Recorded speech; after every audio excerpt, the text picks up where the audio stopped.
He attacked Rachel in very much the same way as he was later to attack Lin Russell, tied her up in the same way.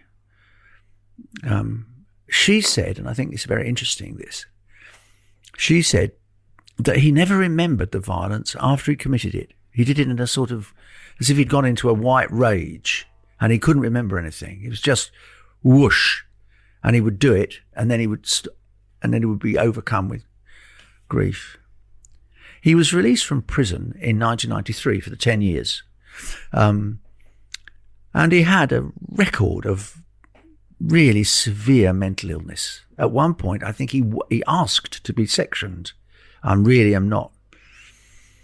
Under the Mental Health Act, he moved for some reason to Hull. I don't entirely understand why he chose Hull.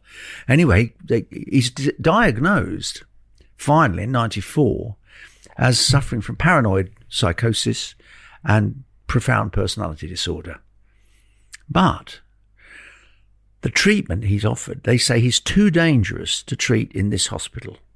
So he's effectively let it go. Off you go. No. Before you look at me quizzically, these things do happen in the care system, and it's not always possible for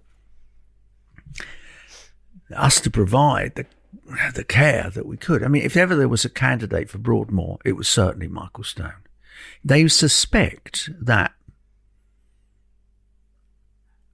he had killed before a man called Francis Jagu in Maidstone in Kent in 1976. He was 16.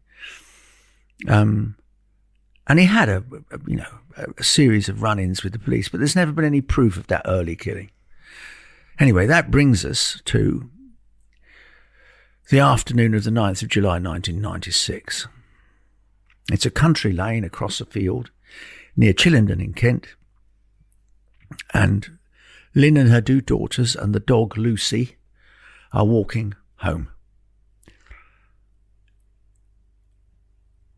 It's a frenzied attack, there's no doubt about that, which lasts for at least 15 minutes.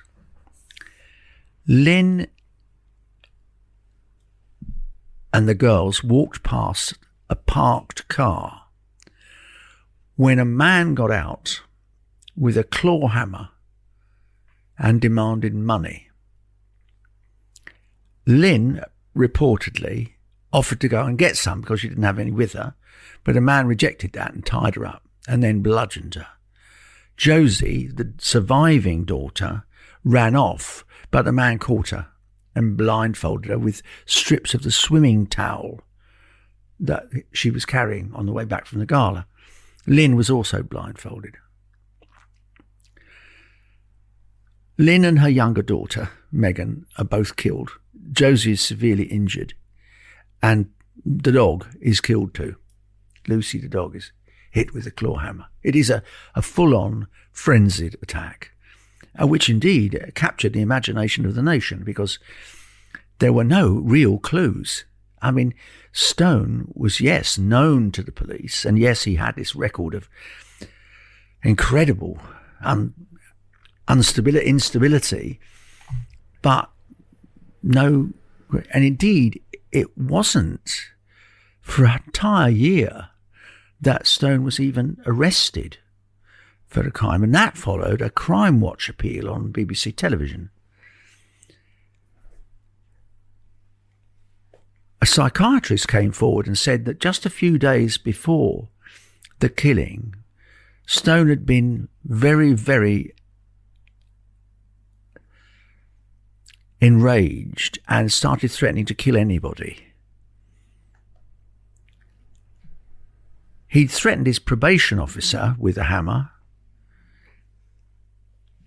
and the e-fit that they finally used on Crime Watch was a remarkable resemblance to Stone.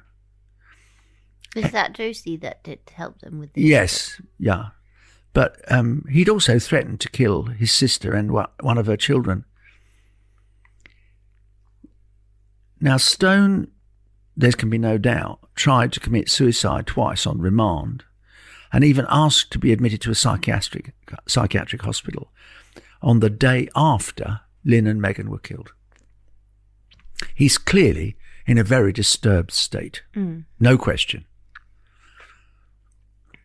So let's look at the evidence. Stone had no alibi for the day of the murders, and he couldn't remember where he was because he'd taken some drugs. Not all that surprising, perhaps, given his track record. But he had this habit of stealing things from garden sheds, and he'd stolen a lawnmower from a garden shed about 400 yards from where the attack on Lin and Meghan took place. There's going to be no doubt it was Stone who stole the lawnmower. It's absolutely... So, if you like, he's in the right place. He's nearby. There's also no doubt that Stone had blood on his clothes, and there were blood stains on his toolbox in the car. He burned the clothes. So, Stone is remanded, charged, and during his period on remand,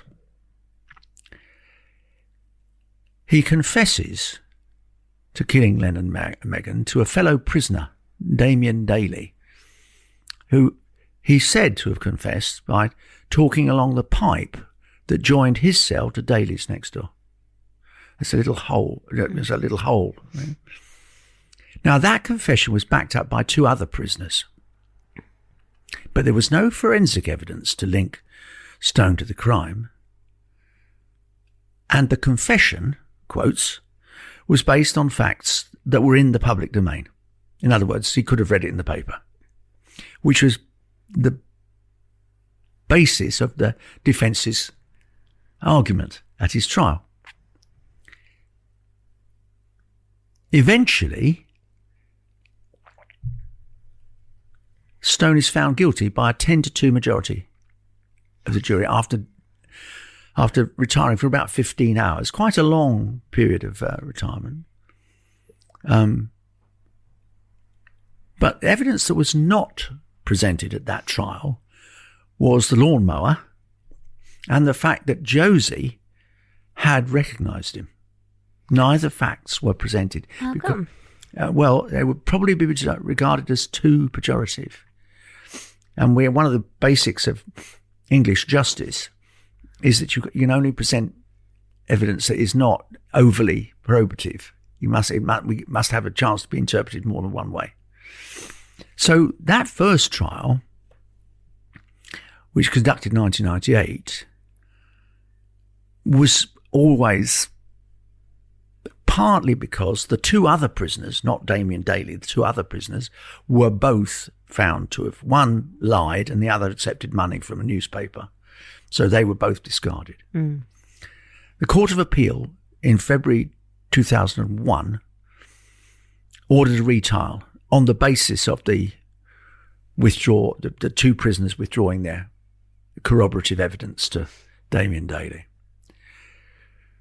The same facts are presented, again, without the lawnmower, and the second jury found him guilty in 2001. So that's guilty by two juries. And this second jury, visited the cell in which he's said to have confessed along the pipe. They convicted a great deal more quickly than the first jury. So we now have a man who's been convicted by not one but two juries, found guilty on both occasions. There's the question of the shoelace. Lin Russell was tied up with a very long shoelace, about 3 foot, which at one point went missing from the police evidence lockers. So they couldn't test the DNA. So it's another little loophole, not a big loophole, but it's another little loophole. And the campaign to release Stone has been going on, well, to my certain knowledge, at least 10 years, because I published a book on Belfield in 2012, and I was asked immediately, it came out, did I think that Levi Belfield was in fact guilty of killing Lin and Meghan?